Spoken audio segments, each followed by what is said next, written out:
So, good afternoon class. Good afternoon Serenity. So, yung tinalakay natin kahapon ay tungkol sa ugnayan ng kita, pagkonsumo at pag-iimpok.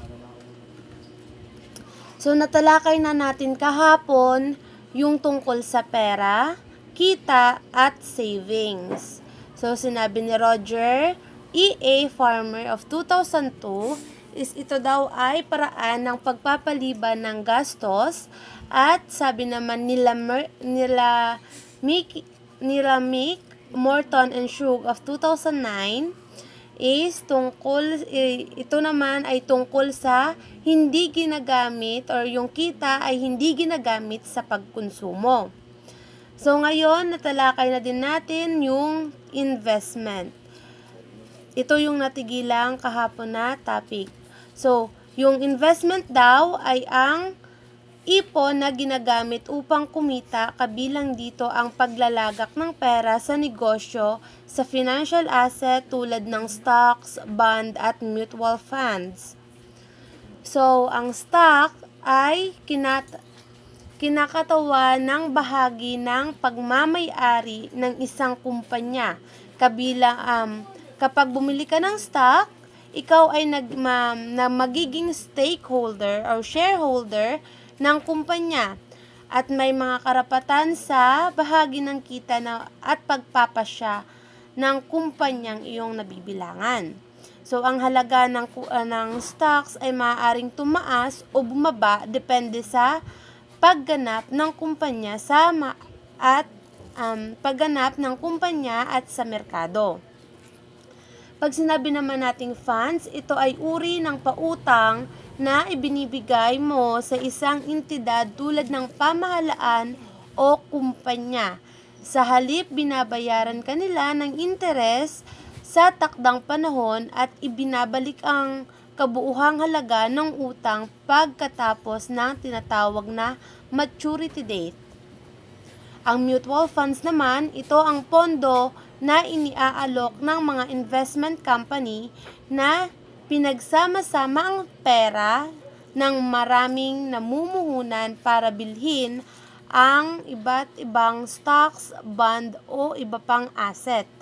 Ang pamamahala ng pondo ay nasa sa kamay ng professional fund manager. Bakit mahalaga ang savings? So, sabi na ang ipon na pera ay maaaring ilagak sa mga financial intermediaries. So, may mga bangko na pwedeng paglagakan o mga kumpanya na pwede nyong paglagakan ng inyong pera. Ang institusyon o ang mga institusyon na ito ay nag-uugnay ng mga nag-iimpok at nangungutang.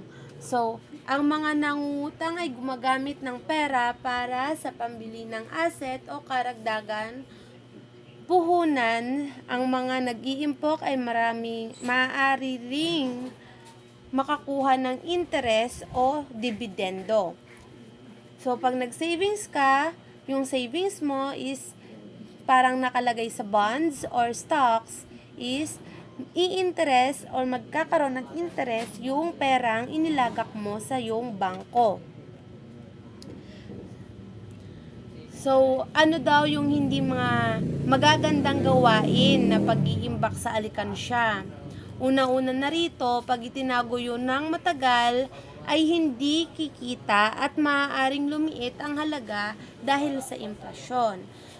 Pag napaglipasan po yung perang inilagak nyo sa alikansya, nalipasan ng panahon, yung halaga po ng pera is babawas din po. Pangalawa, marami ring maaari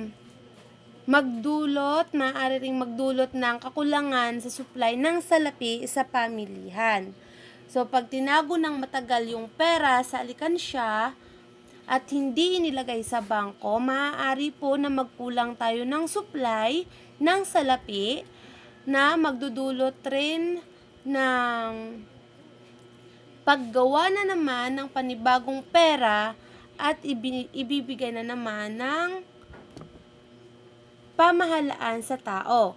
So, pag gawa ng pera ang pamahalaan dahil sa maraming nag-iipon sa alikansya is mas maraming supply ng pera nga, kaso yung halaga ng pera is hindi na katulad nung dati. Kasi liliit po ang halaga ng pera dahil sa inflasyon. Pangatlo, mas mabuti na ilagak ang pera sa matatag na institusyon para maibalik sa ekonomiya. Pag yung pera po ay nasa bangko or nasa mga financial funds na sinasabi natin is naibabalik lang po yung pera na inyong iniipon. So, yung pera na inyong iniipon, nagkakaroon po ng interest o dividendo, sabi nga po kanina. May mga halimbawa tayo ng mga financial intermediaries. So, una-una dito ang commercial banks, katulad ng mga BDO, Union Banks, or other banks pa na kilala ninyo. May mga savings and loans din tayo, credit unions, finance companies, life insurance companies, mutual funds, and pension funds. So, pumunta naman tayo sa 7 habits of wise savers. Bakit nga ba na kailangan na malaman natin na malaman natin itong 7 habits of a wise savers? Una, kailangan natin kilalanin ang inyong bangko na paglalagakan ng inyong pera. So, alamin kung sino ang may-ari ng inyong bangko, ang tao na nasa likod ng mga taong namamahala nito, pagsasaliksik at magtanong kung tungkol sa katayuang pinansyal at ang kalakasan at kahinaan ng bangko na inyong napili. So, meron tayo ditong mga websites ng bangko, dyaryo, magazine, television, at radyo na nagbibigay ng mga impormasyon kailangan mong malaman. Meron ding mga institusyon na tutulong para malaman natin kung ano ba yung mga kailangan nating impormasyon sa mga bangko na inyong napili. Una-una, ang Philippine Deposit Insurance Corporation, Bangko Sentral ng Pilipinas, Security and Exchange Commission. So, tandaan po yung tatlo, baka masama po yan sa ating quiz. So, alamin naman natin kung ano yung mga produkto ng inyong bangko. So, bakit nga ba na kailangan na malaman kung ano yung produkto na iniaalok ng bangkong inyong pipiliin? So, unawain kung saan mo ilalagay ang iyong perang iniimpok. So, huwag malito na sa investment at regular na deposito. Basahin at unawain ang kopya ng terms and condition at huwag mag-atubiling linawin sa mga tauhan ng bangko ang hindi nauunawaan. So, mas mabuti na magtanong kung may hindi kayo nauunawaan sa terms and condition ng bangkong iyong napipili. Pangatlo, alamin ang serbisyo at mga bayarin na sa inyong bangko. So, piliin ang angkop na bangko para sa inyo sa pamamagitan ng inyong pangangailangan at itugma ito sa serbisyong iniaalok ng bangko.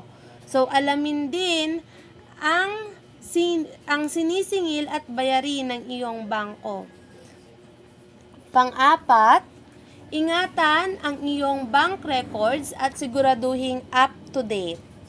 So, ingatan ang iyong passbook, automatic teller machine or ATM, certificate of time deposit o CTD, mga checkbooks at iba pang bank records sa lahat ng oras.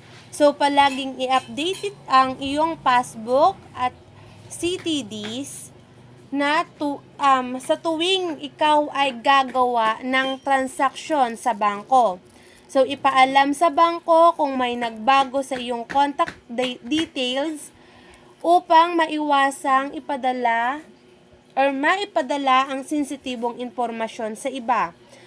Pag kunwari nagpalit kayo ng numero ng iyong mga cellphones, pwede nyo pong sabihin sa bangko para yung mga impormasyon na itinitext or mga impormasyon na kailangan ibahagi sa inyo is mapunta po talaga sa inyo. Kasi pag hindi nyo in-update yung mga bangko or ang bank records nyo is magkakaroon po ng misinformation, baka mapunta po sa iba yung mga information na dapat nasa sa inyo. Panglima, makipagtransaksyon lamang sa loob ng bangko at sa otorisadong tauhan nito. Huwag mag-alinlangan magtanong sa tauhan ng bangko at magpakita ng identification card at palaging humingi ng katibayan ng iyong naging transaksyon. Number 6. So, ang number 5 is makipagtransaksyon lamang sa loob ng bangko at sa otorisadong tauhan din nito. So, ang number 6, alamin ang tungkol sa PDIC, Deposit Insurance. So, ano nga ba ang PDIC insurance? PDIC. So, ang PDIC po ay Philippines Deposit Insurance Corporations.